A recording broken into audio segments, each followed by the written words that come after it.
Silencio vobis, gaudium magnum, habemus papam. Announce to you that we have a Father. The world had a Father. And now all of a sudden he's our Holy Father, and we're pledging him our love and our allegiance and our loyalty and our prayer. Everyone says there hasn't been anyone like him. That's what's so fascinating. And people of all faiths want to touch him. Yeah. Well, that's an appeal too. Yeah. You know, we call him the Holy Father. Holy Father, please forgive me. Holy Father. You'll hear that title used quite often. This man, Bergoglio, Francis the Talking Pope, his predecessors, John Paul II, Pope Benedict, John Paul I, Pope Paul, Pope John the 23rd, Pope Pius. You can go all the way back, folks. I'm talking centuries. These men are replacement gods. And these men have taken upon themselves the title of Holy Father. He wears the titles of God. He wears the title Holy Father, head of the church. He never died for the church, but he stole that title from Christ. Jesus said, "And call no man your father upon the earth, for one is your Father which is in heaven." Yet the popes took to themselves the name Holy Father, along with all claims of authority that might be assumed by such a title. Pope Innocent III, who fathered the Inquisition, said, "The Pope holdeth place on earth not simply of a man, but of the true God." Meanwhile, Pope Nicholas said of himself, "I am in all and above all, so that God himself and I, the Vicar of God, hath both one consistory, and I am able to do almost all that God can do. I then, being above all, seem by this reason to be above all gods." Nicholas even claimed that the popes had the power to change the gospel itself, saying, "Wherefore, no marvel, if it be in my power to dispense with all things, yea, with the precepts of Christ." But in the Bible, Jesus says, "Behold, I have set before thee an open door, and no man can shut it, and no man openeth." The Apostle Paul warned that, "If any man or an angel from heaven preach any other gospel unto you, let him be accursed." Yet despite these biblical warnings, the popes repeatedly claimed they were equal to and above God, and were even called by Catholics our Lord God, the Pope. The Lateran Council, while addressing Pope Julius II, said to him, "Take care that we lose not that salvation, that life and breath which thou hast given us, for thou art shepherd, thou art physician, thou art governor, thou art husbandman, thou finally art another God on earth." In the 19th century, Cardinal Giuseppe Sarto, who would later become Pope Pius X, declared, "The Pope is not simply the representative of Jesus Christ. On the contrary, he is Jesus Christ himself, under the veil of the flesh. Does the Pope speak? It is Jesus Christ who is speaking. Hence, when anyone speaks of the Pope, it is not necessary to examine, but to obey." Jesus said of himself, "I am the way, the truth, and the life. No man cometh unto the Father but by me." Yet Pope Pius IX blasphemously declared, "I alone am the successor of the apostles, the vicar of Jesus Christ. I am the way, the truth, and the life." The popes have not only made claims to be God, but have insisted that salvation itself depends directly upon obedience to them. Pope Boniface VIII said, "We declare, say, define, and pronounce that it is absolutely necessary for the salvation of every human creature to be subject to the Roman Pontiff."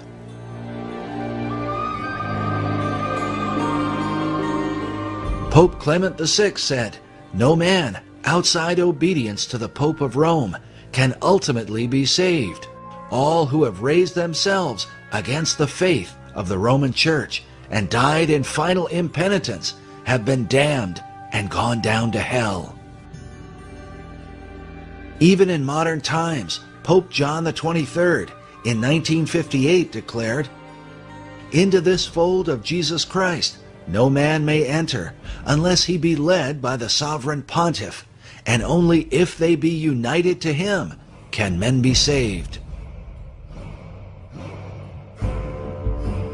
In 1984, Pope John Paul II was quoted as saying, "Don't go to God for forgiveness of sins, come to me."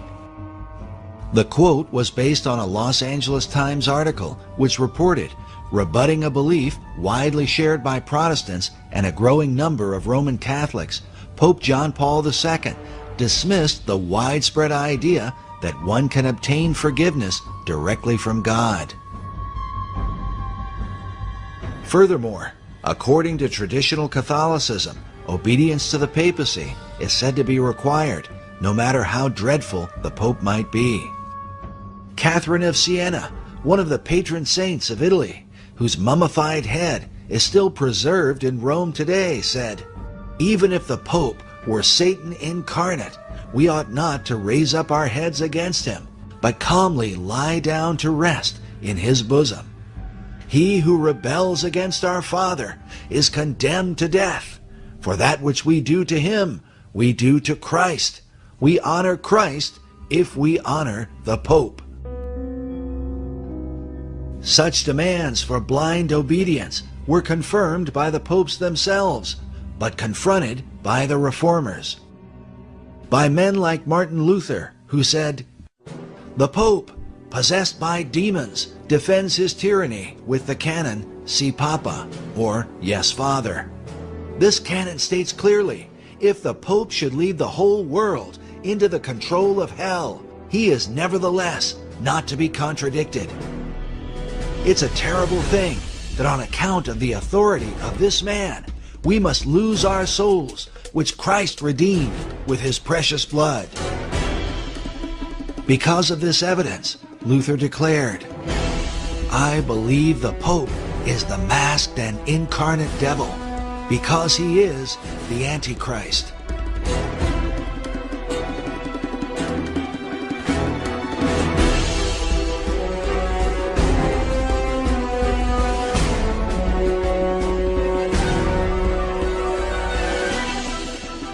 It is important to understand that this belief was not just confined to Luther, but was held by all the reformers from John Wycliffe in the 14th century to Charles Spurgeon in the late 19th century. Spurgeon said, "It is the bounden duty of every Christian to pray against Antichrist. And as to what Antichrist is, no sane man ought to raise a question. If it be not the popery in the Church of Rome, there is nothing in the world that can be called by that name."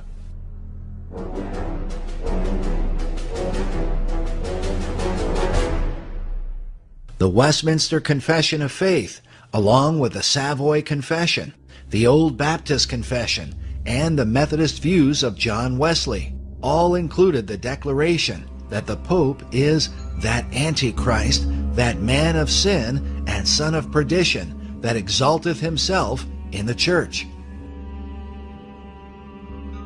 This was also the belief of the men who translated the King James Bible. In their opening dedication, they commended the king for writing in defense of the truth, which hath given such a blow unto that man of sin as will not be healed. The view of the Antichrist, not as a single man, but of many men in a single office, was based in part on the teaching of John Wycliffe.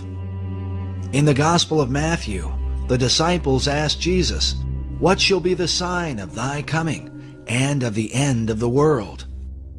Jesus said to them, "Take heed that no man deceive you, for many shall come in my name, saying, I am Christ, and shall deceive many." Wycliffe believed that the many who say, "I am Christ," are in fact the Pope's. The Pope's title, Vicarius Christi, literally means another Christ. Wycliffe concluded that Antichrist is thus a monstrous composite. In further explaining the Pope's title, author Dave Hunt writes, the Latin equivalent of the Greek anti is vicarius, from which comes vicar. Thus, Vicar of Christ literally means Antichrist. But the view of the papacy as Antichrist is not widely held by Protestants today. Finisca l'opera che lui ha incominciato, perché questo è un miracolo, il miracolo dell'unità è incominciato.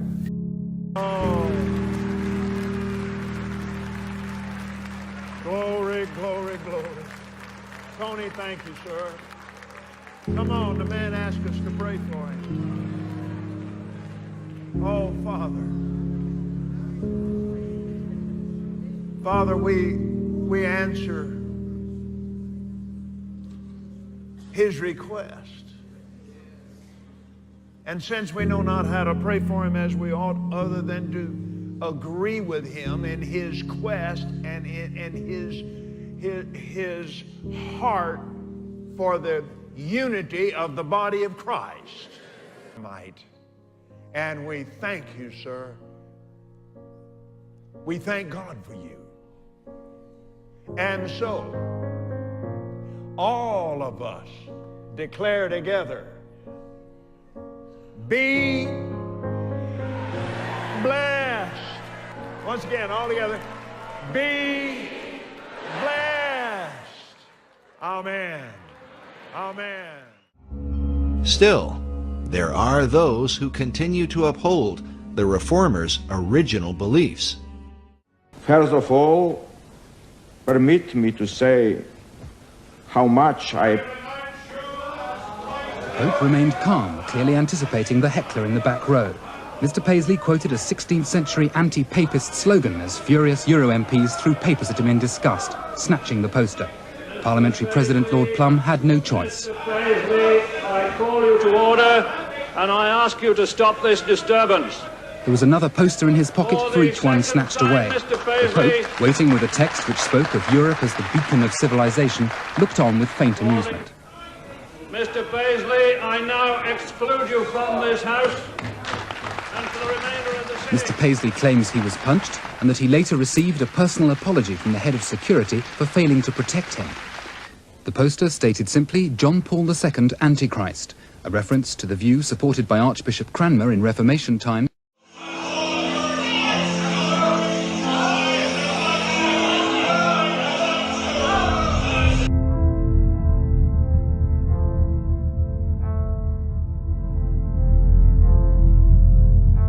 This official Vatican portrait of the current Pope. It is called The Truth, the Way, and the Life, Portrait of His Holiness, Pope Benedict XVI. But can this really mean that in the modern world there are some who still believe the Pope to be equal to Christ and God? Mr. President, final question. Yes, sir. You said famously, when you looked into Vladimir Putin's eyes, you saw his soul. Yeah. When you look into Benedict XVI's eyes, what do you see? God. Good way to end the interview. Thank you, sir. Thank you, sir. My pleasure.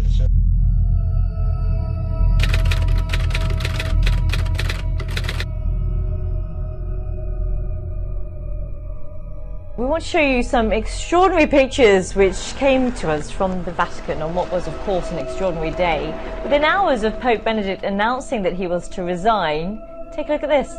Lightning struck St. Peter's Basilica. You can see it again now in slow motion.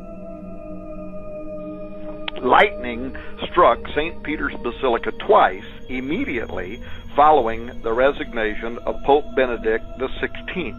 Now, some people might not make anything of that, but lightning is something in sacred literature that almost always carries spiritual connotation. Sometimes it's good, sometimes it's evil, like when Jesus referred to Satan as falling like lightning.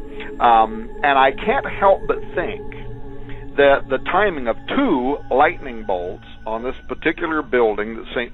Peter's Basilica, at the Vatican, at the exact time following Benedict's resignation, I felt that it was mathematically improbable of chance. First, because 2 bolts, I don't, again, what do you make of coincidence and numerology? But we know that in sacred text and in Scripture, these kind of things would be interpreted as signs and omens. At the start of Lent last year, Jorge Mario Bergoglio was just a face in the crowd. Today, Pope Francis is the most talked about person on the World Wide Web. With days until the Holy Father makes his first ever visit to the U.S., his popularity has taken off. We were able to walk right up to the stage yesterday, which is literally set at this point. You saw that there are thousands of seats already lined up as well. As you can imagine, hundreds of thousands of people turned out to see and hear Pope Francis today. It was a mammoth effort. Philadelphia transformed into an outdoor cathedral. It's like being at the Super Bowl. His style was different almost immediately. The thousands before him as he bowed and said, Vi quiero que voy. Pray for me. And suddenly there was a connection with people. That set the tone for this papacy. More people can actually relate to him. Absolutely. And bring more people into the church. More of a user-friendly pope. Yes. That's what we need right now. We've needed for a while a renewed image, a renewed face of the church, and Pope Francis is giving it to us. The one man who is winning in every poll you look at, the Pope. His Twitter account, @Pontifex, ranks in the top 5 most searched words on the internet. Take a look. Look who's got his very own rookie baseball card, Pope Francis. Pope is even showing up on pizza boxes. Every trip he takes, Pope Francis has been met by adoring masses of the faithful. This week, he's been called a Catholic rock star. He's kind of a rock star, Times Person of the Year, the cover of Rolling Stone. Now there's even a Francis fanzine. He's captured the imagination not just of the world's 1.2 billion Catholics, but the world itself. I get it on the streets. I mean, everybody from the bartender to the cab driver telling me, Cardinal Dolan, we love this guy. He's been called the People's Pope. It's the Pope! Viva el Papa! Viva la Chiesa Católica! The papacy is saying, I'm a follower of so-and-so, to see people going out and giving the rock star treatment and fawning and fainting and screaming and everything when a pope goes by. I mean, he's just a man. Humility has made the former Jorge Bergoglio a star far beyond the Catholic Church. And became one of the most popular religious leaders of our time. You can't be a Catholic without acknowledging Pope Francis as the representative of God on earth. Chi ritiene di poter avere un rapporto personale, diretto, immediato con Gesù Cristo, al di fuori della comunione e della meditazione della Chiesa. Sono tentazioni pericolose, sono tentazioni dannose, sono, come diceva il grande Paolo VI, dicotomie assurde. Pope Francis has worked tirelessly toward a new world religion in which all denominations are brought together as one. If you look at Francis's outreach over the past 3 years, and specifically in 2016, you'll find somebody who has openly condemned evangelical Christianity and the belief that you must have a personal relationship with Jesus. He has openly warned that this belief is dangerous. He has also equated the spread of the gospel under evangelical Christianity to jihadism. In the meantime, he has done quite a bit of outreach to every other religion in the entire world. Why is this happening? The extent of Francis's outreach to other denominations in 2016 alone has been mind-boggling. In February, Francis held an emergency meeting with Patriarch Kirill of Russia for the first time since the 1054 schism. Kirill then went directly to Antarctica, where he performed a bizarre religious ceremony consecrating the land and water surrounding the continent. Francis has also done outreach to Patriarch Bartholomew of Turkey, in which both leaders voiced support for the migrant crisis and called for more migrants to enter Europe. In May, Francis met with Al-Azhar of Egypt, who is the head of Sunni Islam. In January, Francis became the third pontiff ever to visit Rome's major synagogue. He has also hosted Jewish religious and political leaders at the Vatican. In June, Francis outreached to the Armenians. In July, Pope Francis visited Poland and told all of the young people in the audience to, quote, believe in a new humanity. ¿Cuál, María? Una maestra de vida espiritual, o então una santinha a quem se recorre para obter favores abaixo. The Pope sat before the image of the Virgin and recited the prayer that is most notably known in Fatima, the Rosary.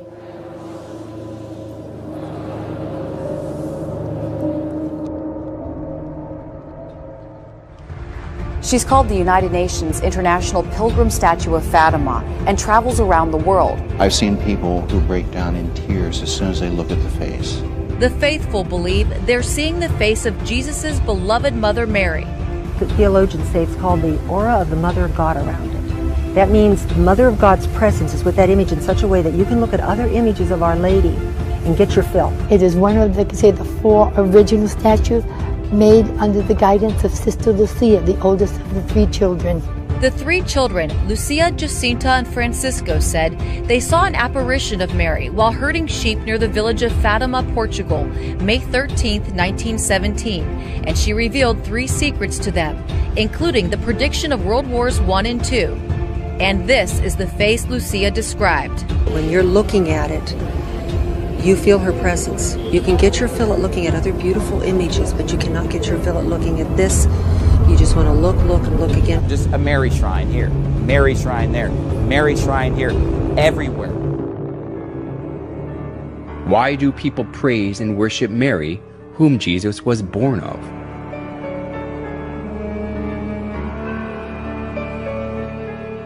A famous Catholic bishop and writer, Alphonsus Liguori, explained in his writings that it is far effective to pray to Mary than to Christ. In the Franciscan Chronicles, it is related that Brother Leo once saw a red ladder, on the summit of which was Jesus Christ, and a white one on top of which was his most holy mother. And he saw some who tried to ascend the red ladder, and they mounted a few steps and fell. They tried again and again fell. They were then advised to go and try the white ladder, and by that one they easily ascended. For our Blessed Lady stretched out her hand and helped them, so they got safely to heaven. The story, which was made by the exuberant imagination, sounded plausible.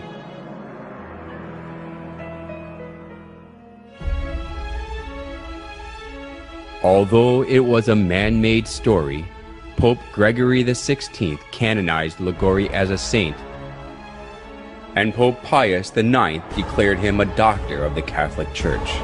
Now Catholics are taught that it is better to pray to Mary, who is merciful and understands us. We must never go to our Lord Jesus except through Mary, using her intercession and good standing with Him. We must never be without her when praying to Jesus. The plausible logic that Jesus cannot refuse Mary's request because she is his mother is shown well even through the image of Mary and baby Jesus.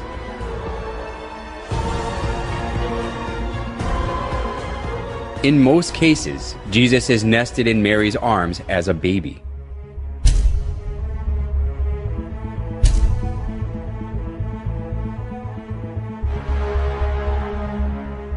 This downgrades Jesus to a little baby who is always dependent on Mary and lets people think that he can do nothing without Mary.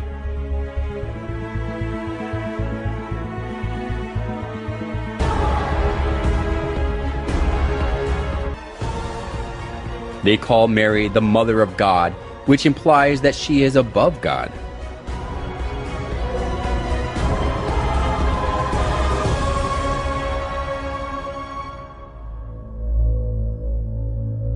Mary as a female is merely a creation who was chosen to conceive Jesus. Mary worship of the Catholic Church reminds us of the mother-child worship of ancient Babylon. Just as Semiramis artfully spread the mother-child worship throughout Babylon when she ruled it over instead of her son Tammuz, the Catholic Church now makes people worship Mary, not God, by accepting the mother-child worship from Babylon.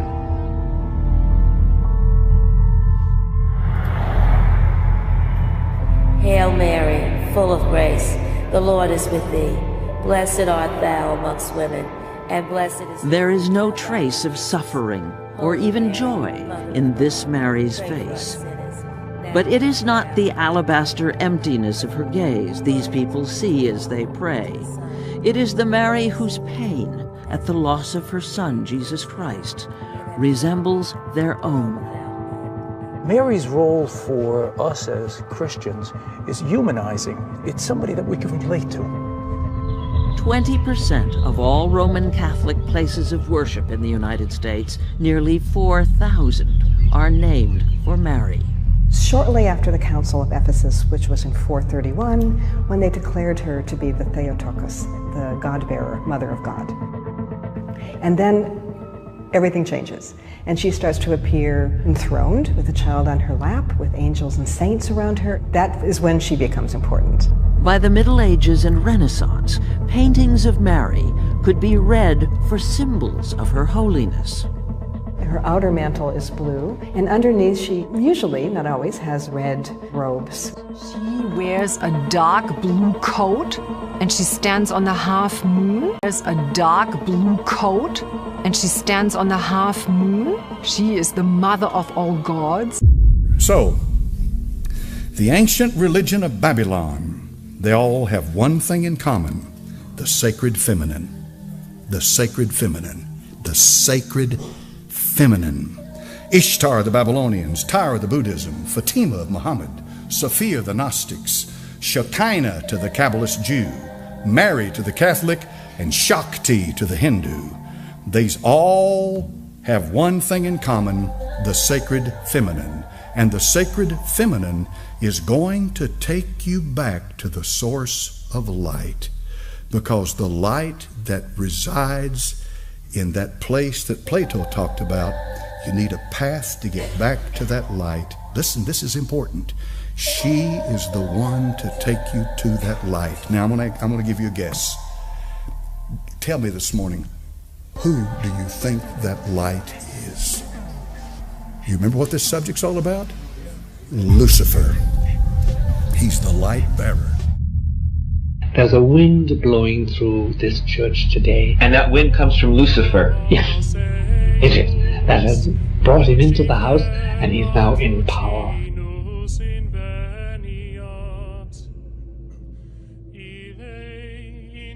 No doubt about it, Lucifer is the prince, and he has now a place within the central citadel of the church.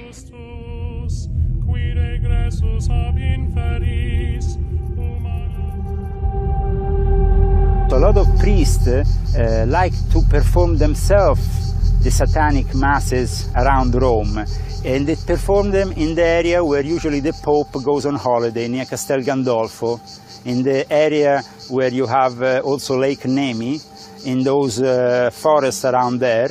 They perform these black masses, and there is a Catholic priest who acts as a satanic priest, because the moment in which they act as satanic priest is the moment in which they can really liberate themselves of other perversions. They can do drugs, they can go with women, with men, with everything, and they can do all kinds of things. So the sex cults are very powerful. Like, for example, CNN is showing that at the terminal station there is a lot of prostitution from minors, from young kids. Well, there was a scandal here in Italy at a certain point in 2013, I think it was June 2013, it went on the news for 2 days, then it was erased. They go into this My Bar and in these places around the Termini station to pick up these young kids. And then they used to have these ambulances, these fake ambulances parked in front of Termini station, and they used to pick up these young Romanian kids, 14-year-old kids, and bring them directly into the Vatican. And so we have to understand that there is a Luciferian faction, a very strong Luciferian faction within the Holy See, not exclusive to the Holy See. This is a dark brotherhood that exists. These are the mystery adepts that have existed. They're following a lineage that goes back hundreds of years. Actually, that goes back to the Tower of Babel. Once upon a time, a long time ago, there lived a man named Nimrod. Nimrod was the great-grandson of Noah. He was the most popular man on the earth at the time. Matter of fact, he was the king of the then known world. He was responsible for building the cities of Babel and the Tower of Babel and the city of Nineveh, amongst others. Well, all that being aside, Nimrod no doubt had tremendous influence among the people that he was with. And what happened was he had this uncanny reputation of strength. He created great armies. And he was the ruler of the then known world right after the flood. He was full of idolatry and covetousness, drunkenness, and rebelliousness towards God. And he had a phenomenal ability to deceive. Matter of fact, I suppose he was much like, I guess, an early politician 4,000 years ago. But Nimrod married a woman named Semiramis. Now, Semiramis and Nimrod became basically king and queen of the then known world. Well, at some point, Nimrod dies, and he became deified. He was the very first person that was ever deified on planet Earth, and they made him the sun god, which ended up being Baal. The word Baal in your scriptures can be traced back to Nimrod, so it's an interesting reality of history. When you see Baal and Ashtaroth, you're ended up coming all the way back to this story of Nimrod and Semiramis. And so Baal is now ruling the universe as the sun god, and somehow luck has it through the Babylonian legend that Semiramis gets pregnant by the rays of the sun of her deceased husband Nimrod, and she gives birth to a young baby boy named Tammuz. Semiramis, Nimrod's wife, insisted that Nimrod became the sun god. She cut Nimrod's dead body into pieces and sent them to each tribe of Babylon. People regarded the place where a part of Nimrod was buried as sacred.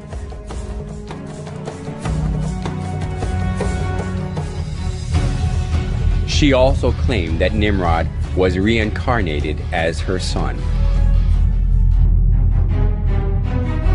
As Semiramis ruled over Babylon in place of her young son Tammuz, she maneuvered people into worshiping her.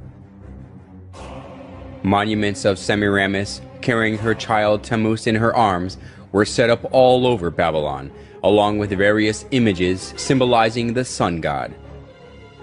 The sun worship and the mother-child worship, which was a scheme devised by Semiramis, put down roots as a religion of Babylon.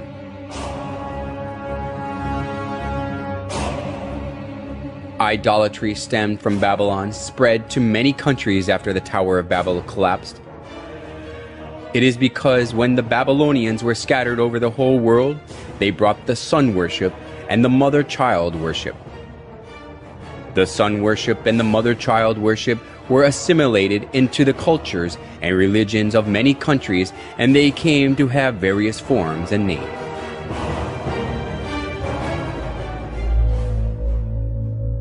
Nimrod, the sun god, was known as Mithra in Persia, Sol in Rome, Ra or Horus in Egypt, and Apollo in Greece.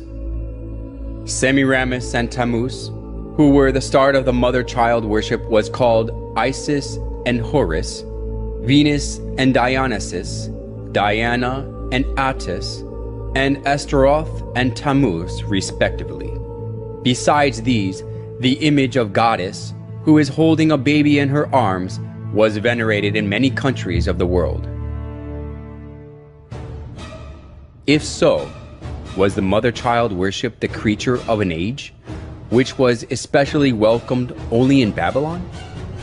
Surprisingly, the mother-child worship of Babylon has been passed down through the thousands of years and still exists today. In Vatican of Rome, we can find the mother-child worship in its original state. Now, further down in the story, as Tammuz grows and becomes a man, Tammuz actually marries his mother, and they have a very sexual relationship. And that baby Tammuz and his mother Semiramis is where you get the story of Cupid. Cupid, during Valentine's Day, is how the story of Valentine's Day developed, was from Tammuz, who married a very unbiblical relationship with his mother. Okay, back to the story of Tammuz. So Tammuz, for 40 years, was a tremendous hunter, and he took the place of his father, ruling the world, and had tremendous power. But more than anything, he was a credible hunter. But unfortunately, his gift and his skill of hunting caught up with him one day, because he was killed during his 40th year by a wild boar. Every spring, the first Sunday after the vernal equinox, the spring equinox, they have what was called Ishtar's Sunday. And they would have a sunrise service. At the sunrise service, the priest of Ishtar would impregnate young virgins on the altar, and during that same service, they would take the babies that were now 3-month-old from the previous year, and they would sacrifice those children on the altar to Ishtar, and then they would take the eggs of Ishtar, and they would dip those eggs in the blood of those young infants. And that is where we get sunrise services, and that is potentially where we get the dyeing of Easter eggs. It is also interesting to note that worldwide universal color of Easter eggs is red. Even the White House, the official color of the White House Easter egg is ruby red. Now, back to Tammuz. Tammuz gets killed by a wild boar.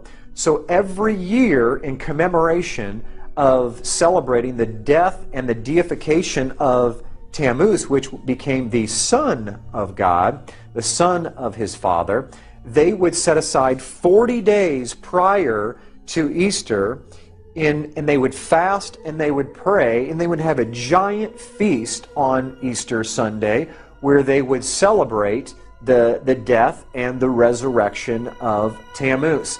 And guess what they would have for dinner on that Sunday evening?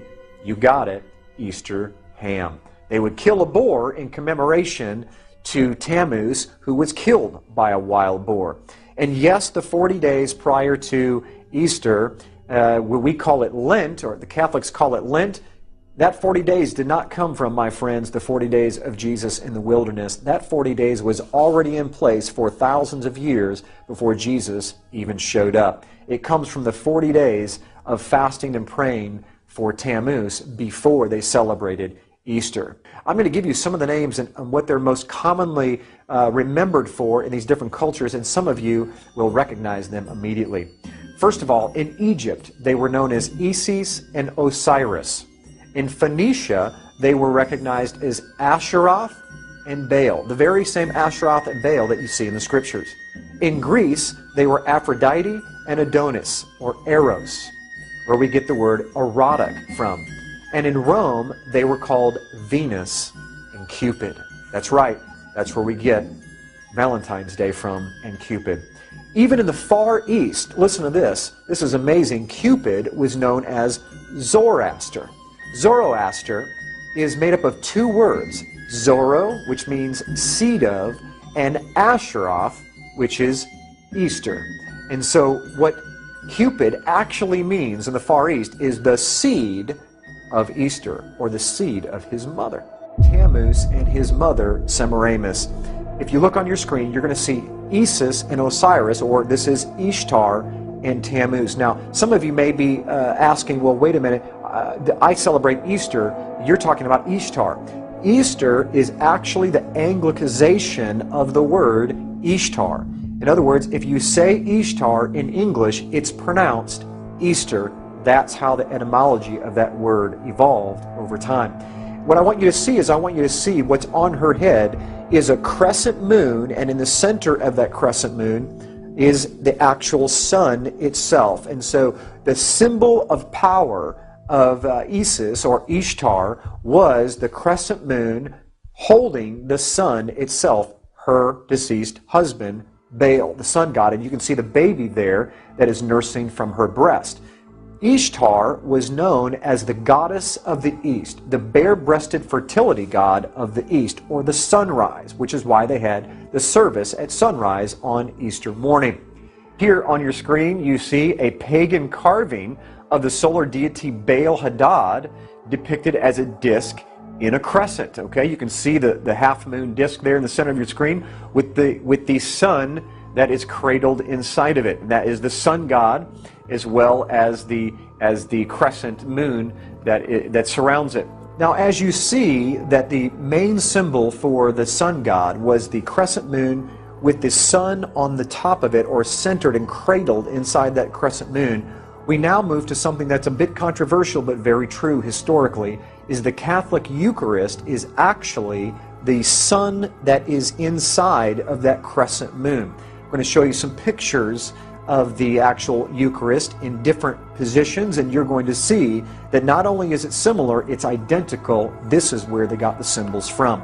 You can see here, this is a particular object that holds the Eucharist, and I found this online, and this is what the quote said. I left off the particular church for obvious reasons, but this was their advertisement for a particular Friday. It says, Eucharistic adoration is held on the first Friday of every month for the purpose of honoring and praying to the Blessed Sacrament. Now, I don't know about you, but my Bible says to pray to the Father, our Father.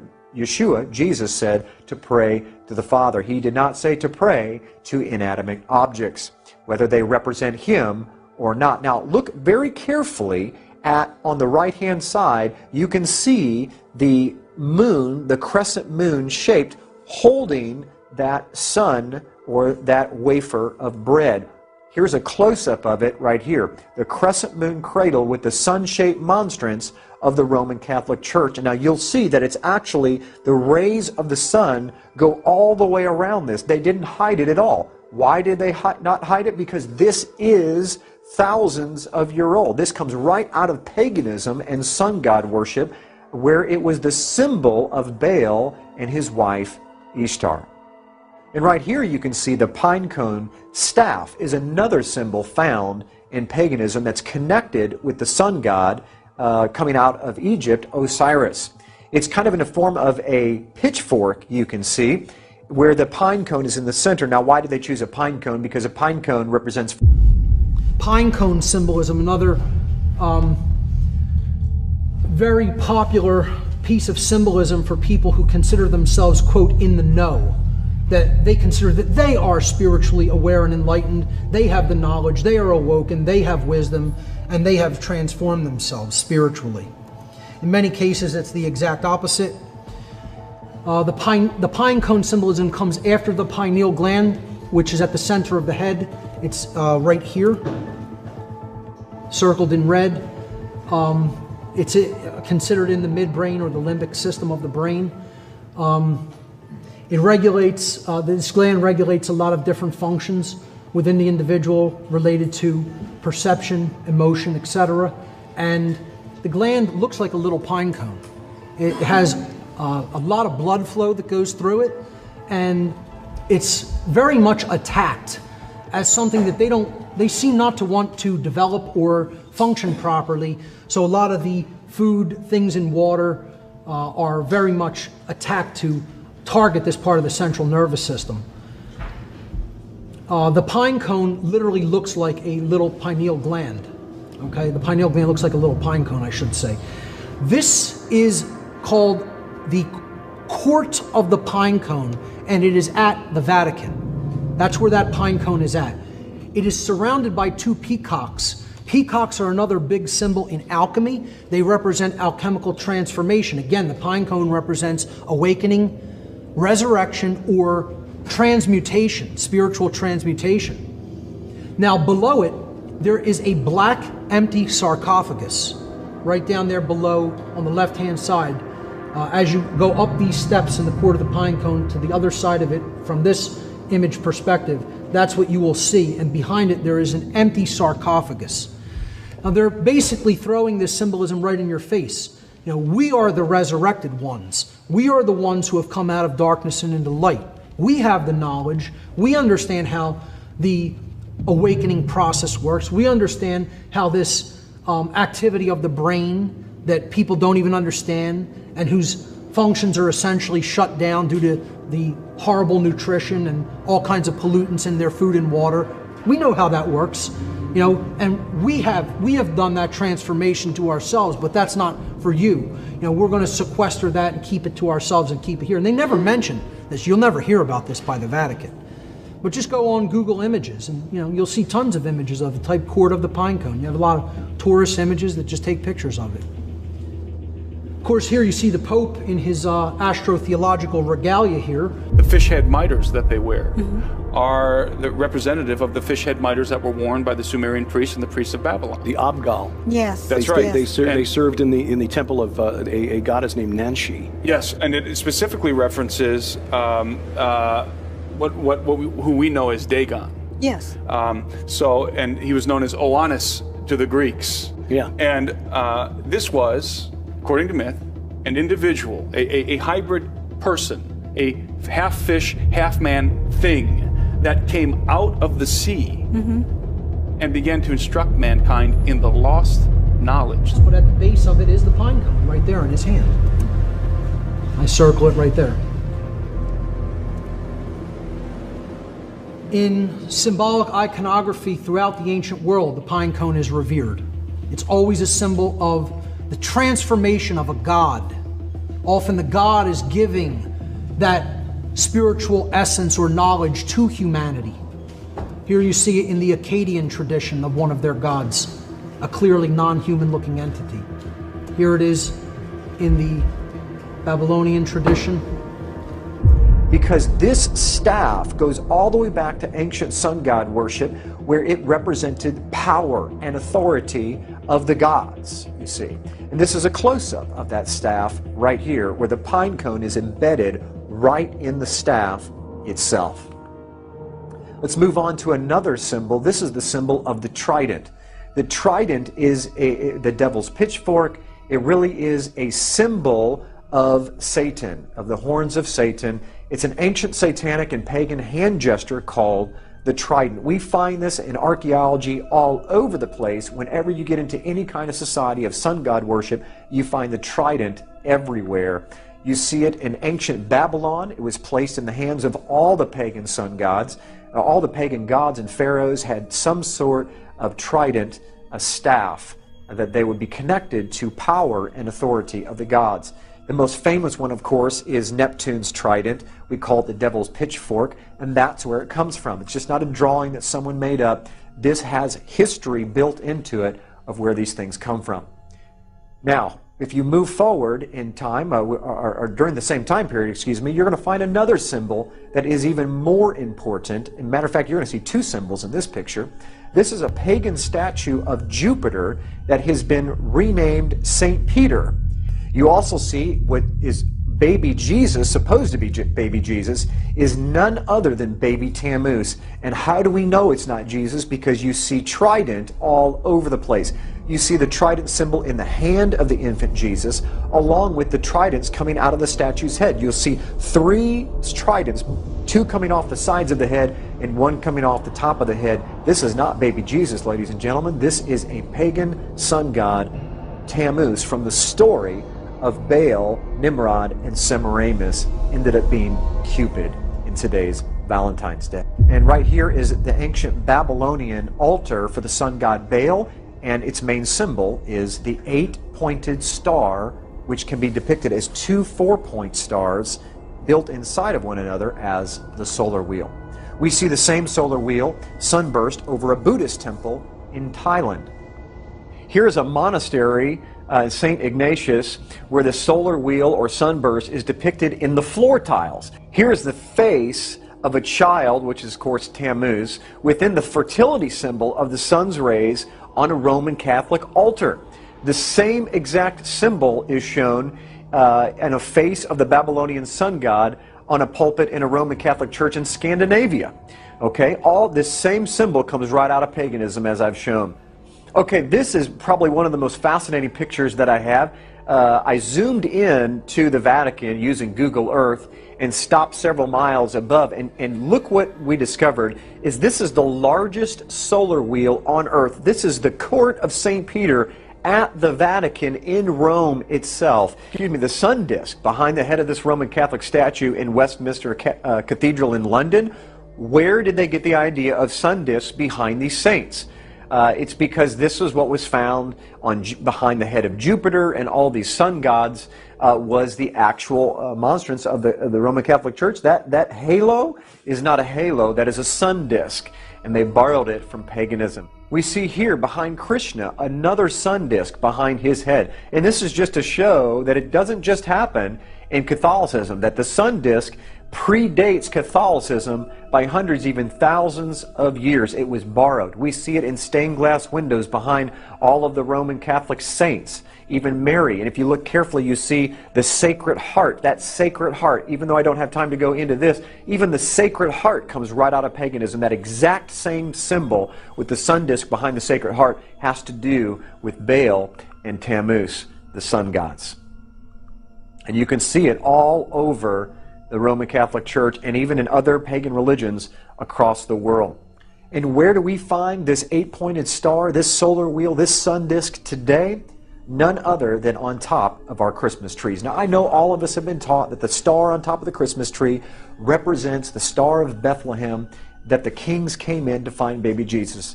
But unfortunately, the star of the ancient pagan sun gods predates the star of the Christmas tree, the Star of Bethlehem, by over 1,000 years. They were taking the sunburst and connecting it to what you're going to learn in just a few minutes is the tree of Nimrod, and that is where we get our Christmas tree from and the star that we put on top. If you look carefully, you can see there is a tremendous significance and a similarity between the sunburst and the stars that we put up there today. Here's the sun disk proudly displayed on top of Christmas trees in a mall. Matter of fact, this one doesn't even hide the fact that it's not a star, it's the sun that you're looking at.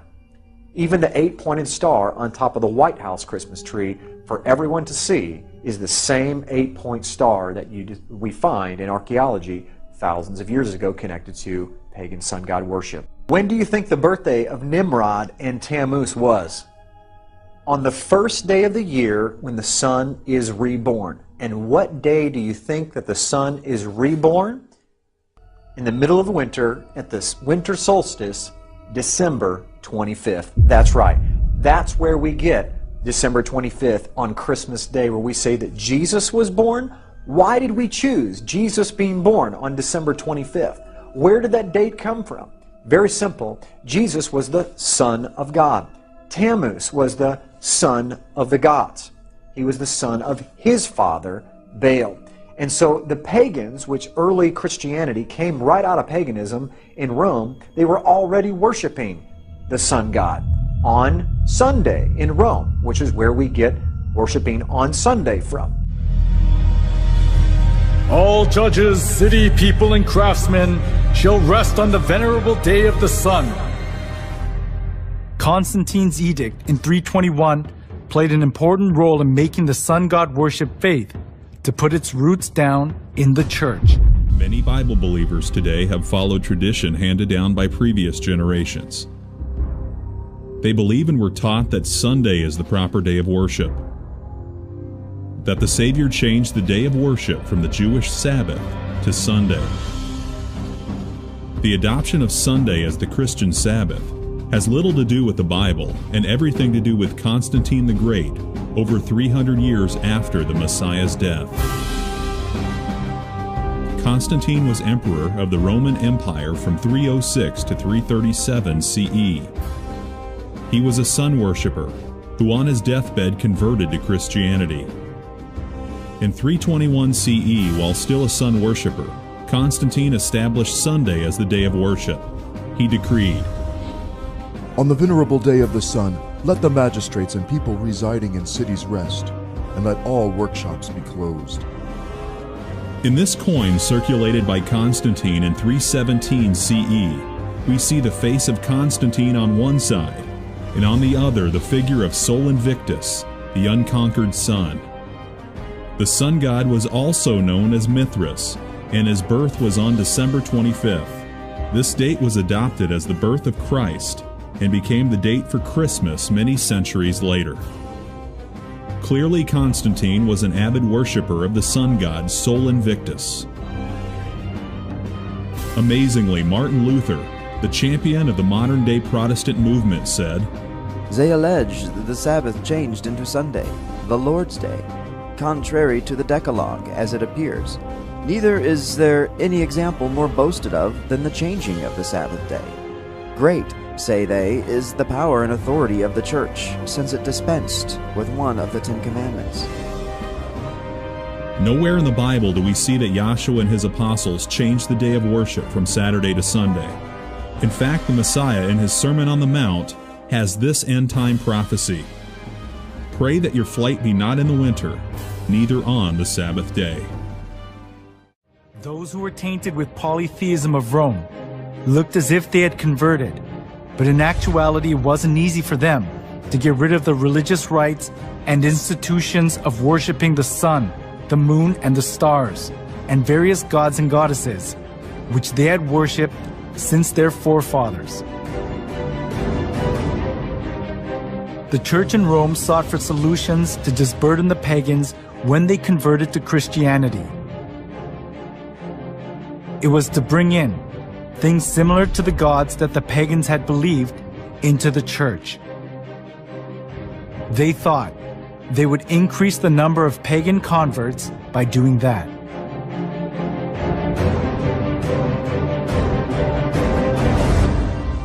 For the Christian bishops introduced, with but slight alterations into the Christian worship, those rites and institutions by which formerly the Greeks and Romans and others had manifested their piety and reverence towards their imaginary deities, supposing that the people would more readily embrace Christianity if they perceived the rites handed down to them from their fathers still existing unchanged among the Christians.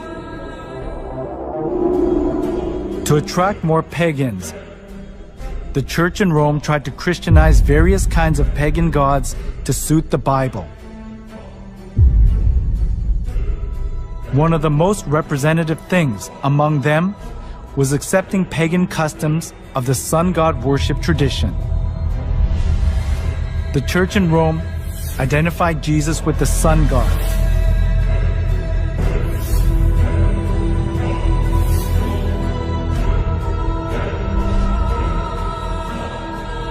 Inside of the church was decorated with various kinds of sun images, and the idea to worship the sun was established as if it were the truth of the church.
Thank you for watching False Camera Action.